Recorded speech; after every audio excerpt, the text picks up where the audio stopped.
Au nom du Père et du Fils et du Saint-Esprit. Amen.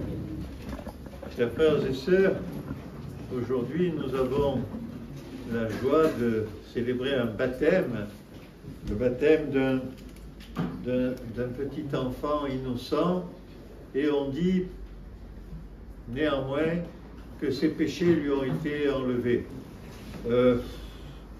dans nos prières du baptême à la fin. Et on se demande bien quel péché on a pu enlever à un petit bout d'être humain qui simplement est un bébé qui doit pleurer de temps en temps parce qu'il a faim ou mal au ventre. Mais ces péchés nous échappent un peu.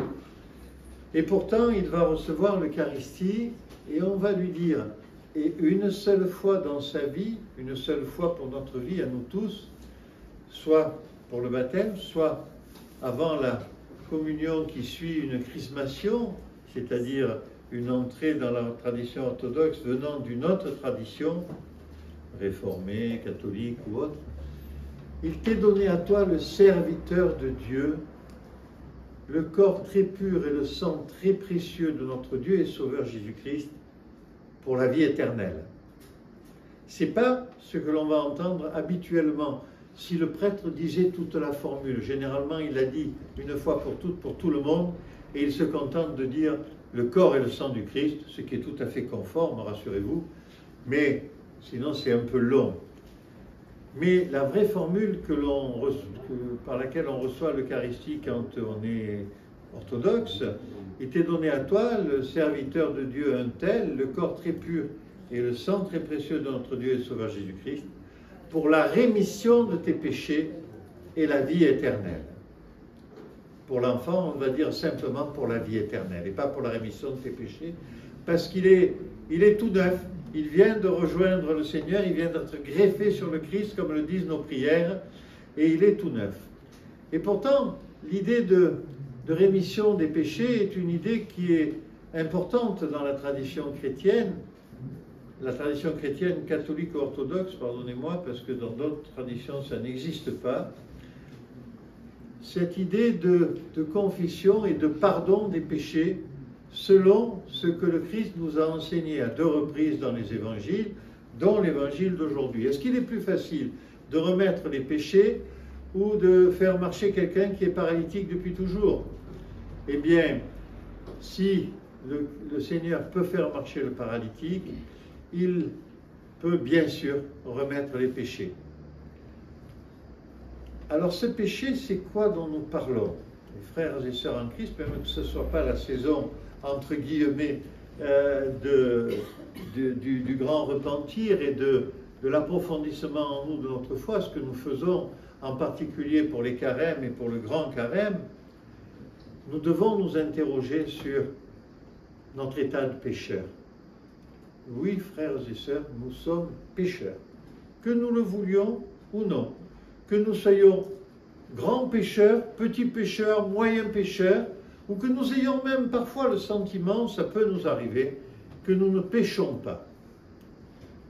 Frères et sœurs en Christ, l'une des conditions pour nous rapprocher de Dieu, c'est d'accepter avec humilité, de prendre conscience de notre état de pécheur et d'avoir l'humilité de nous présenter devant le Seigneur pour lui remettre, pour déposer nos péchés au pied de sa croix.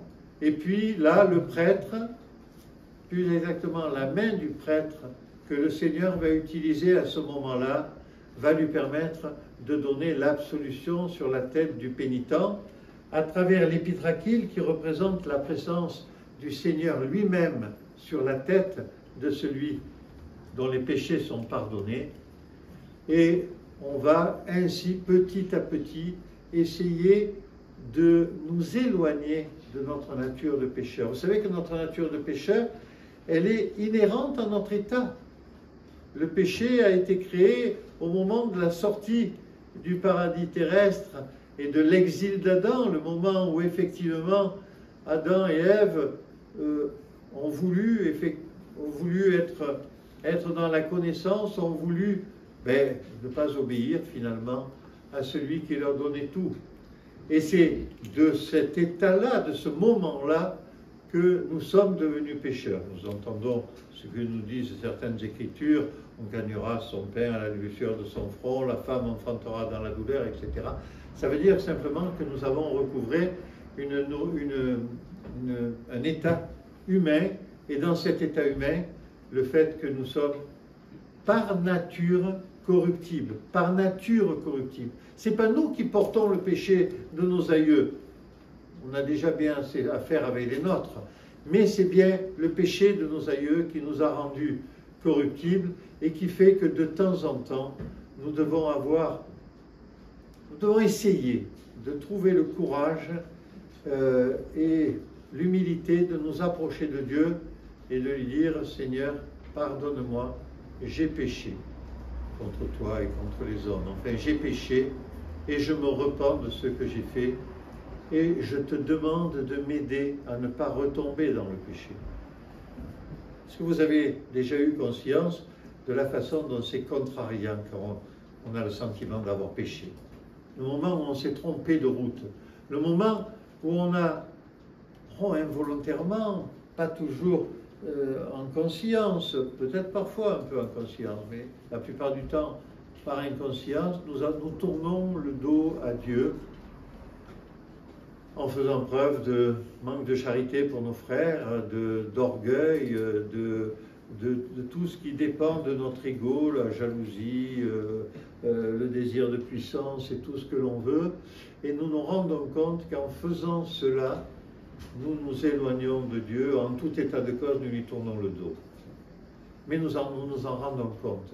Nous nous en rendons compte, pourquoi? Parce que nous recevons la grâce du Seigneur qui nous dit, et là, rappelle-toi, tu t'es pas trompé là, Et nous entendons cette voix qui nous dit que nous sommes pécheurs et que nous reconnaissons cet état. Alors lui, notre brave Michaïl, effectivement, il va faire des péchés à son échelle. Les moments où, en grandissant, il fera des caprices, il voudra s'affirmer.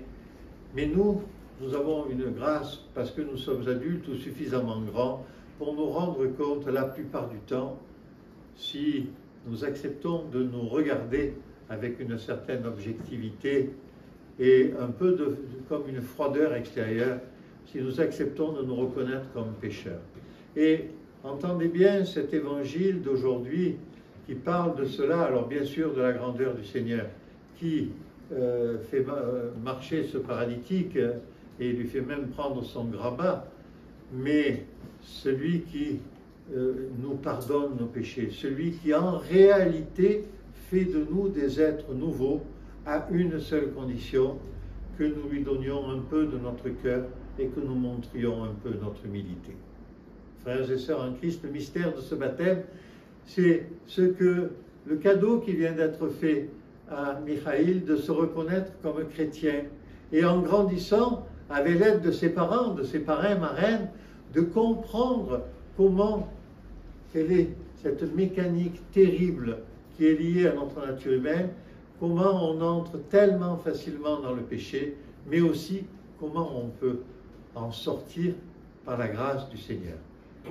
Rendons gloire au Seigneur Tout-Puissant, le Père, le Fils et le Saint-Esprit, maintenant et toujours et dans les siècles des siècles. Amen.